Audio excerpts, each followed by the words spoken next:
বাহ ভাই, তো যখন লাগছিল ঠান্ডা তখন হয়ে গেল আমার খালি আন্ডা। ঘরে আছে একটা আন্ডা, হ্যাঁ। তারপর তো অনেক লেগে গেল জাড়। হুম।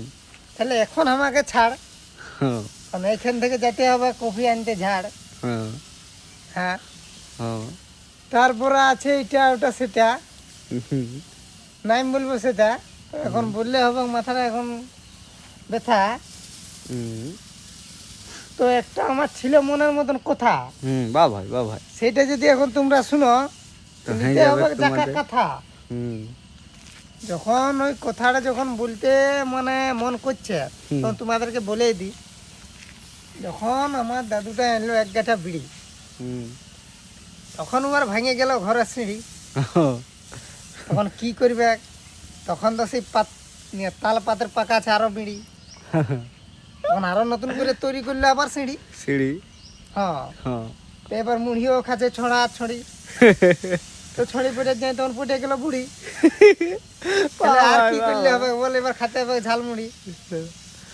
ঝালমুড়ি খাবি দিলে দাদা।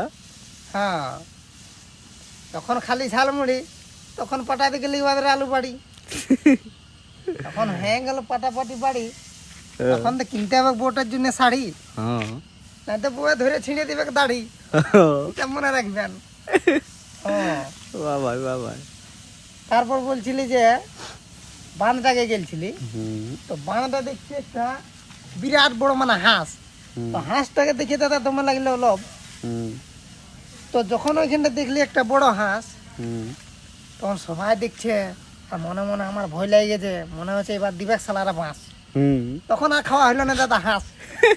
যখন সালা ভাবনা চিন্তা হয়ে গেল যে সবাই সালা ভালছে, তাহলে দিবে নাকি বাস, হুম। তখন নাই খাবো মনে করলে হাঁস। হুম। তাহলে এবার সে চলে যাব আমি বড় টাঁড়ের মোড়। বড় টাড়িয়ে দিকে দাদারা ভালছেন না, হ্যাঁ। এই রাস্তাটা সিধা চলে তো গেলে যখন পৌঁছে যাবে মনে বড় করলি যে টাড়। তাহলে এবার চলে যাবো আমি বড় টাঁড়ের মোড়, মনে করবি আসবে এবার বাঁশ। হুম। তো বাঁশ যখন আসবে বাবা, তখন দেখছি সালা বাঁশটার উপরে কে রেখেছে এক গুছা ঘাস। তো ঘাস যখন রেখেছে, তখন দেখছি ঘাস খাতে উঠে গেছে আর একটা বড় হাঁস। তো যখন উঠে গেছে একটা বড় হাঁস, তখন যত ঢুকুক বাঁশ, এবার কাটো বলি হাঁস। হ্যাঁ, তারপরে উপরে দাও তোমার বাঁশের ঘাস। বাহ বাহ বাহ। তারপরে আমাদের হয়ে গেল। তাহলে আমাদের এই বিপিন রাজার গল্পটা শুনে আপনাদের কেমন ওইদিকে লাগলো দাদা? তো আর ঝাড়ছে এখন ধান, হুম। তো ভালো করে শুনো, মিলাইন দুটা কান। হুম। যে ঝাড়ছে ওরা সবাই ধান, হুম। দুটা কান মিলাই নিয়ে শুনো, তার মানে বলছি গল্পটা ভালো করে। হুম। ঝাড়ছে ওরা ধান, হুম। দুটা মিলাইলেও কান। হুম। তারপরে শুনো একটা বলছি ঝুমুর গান। হুম। বলুন বলুন। যখন বলে দেবো ঝুমুর গান, আমার আমার মধ্যে সবার আছে টান। হুম। তো ওইটার জন্য কি কিছু কথা বলিবার ছিল, তো কথালার মধ্যে কিছু আছে সুর আর তালার টান। হুম। তখন থাকবে মনে মনে হিংসা আর মনে মনে না। তো যখন একটা বলে দিল ঝুমুর গান, তখন হয়ে গেল বিরাট হওয়ার নাম। হুম। বুঝলে, ঝুমুর গানটা কি ছিল? বাগবাই রাঞ্চে ওটা পুরুলিয়ার না, বনে। ঝুমুর গানটা এরকম ভাবে ছিল। বলুন বলুন বলছে বলুন, আপনি বলুন। এ, কি যে বললো ভালুকের নিয়ে, ও বলছে ভালুকটা বলছে ইয়া ছিল, কি যে বলছে, মুখটায় ভালুকটার চুল ছিল। হ্যাঁ, মুখে দমে বলছে চুল ছিল ভালুকটার, আর কি বলছে চুষে চুষে খাচ্ছে, তারপর আকবাড়িতে ভালুক ঢুকেছে। এমনি গানটা মানে বুঝতে পারছি না, মানে ওই জিনিসটাই ছিল।